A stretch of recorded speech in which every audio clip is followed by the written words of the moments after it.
যা তোমার ভাগ্যে আছে তা নিজের থেকেই তোমার কাছে আসবে, আর যদি ভাগ্যে না থাকে তা এসেও চলে যাবে। জীবনকে এত সিরিয়াসলি নেওয়ার কোনো দরকারই নেই, কারণ এখান থেকে কেউ জীবিত যাবে না। জীবন যদি সত্যিই এতটা সুন্দর হতো তাহলে আর জন্মের সময় আমরা কাঁদতে কাঁদতে আসতাম না। আবার এতটাও খারাপ নয়, তাই যদি হতো তাহলে যাওয়ার সময় আমরা লোকজনকে কাঁদিয়ে যেতাম না। তোমার কাছে মারুতি হোক বা BMW, রাস্তা কিন্তু একই থাকবে। তোমার কাছে আইফোন হোক বা ওপো, কল করে লোকগুলো কিন্তু পাল্টাবে না, একই থাকবে।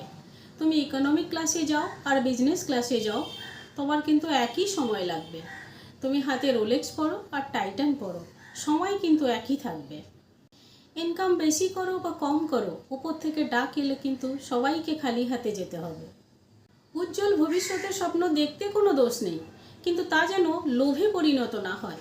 কারণ মানুষের প্রয়োজন মেটানো যায়, লোভ লালসা নয়। আরেকটি কঠিন সত্য, বড় লোকের অর্ধেক পয়সা এই দেখাতেই খরচ হয়ে যায় যে তারা বড় লোক, আর তুমি ছাড়া তোমার ভাগ্য কেউ বদলাতে পারবে না।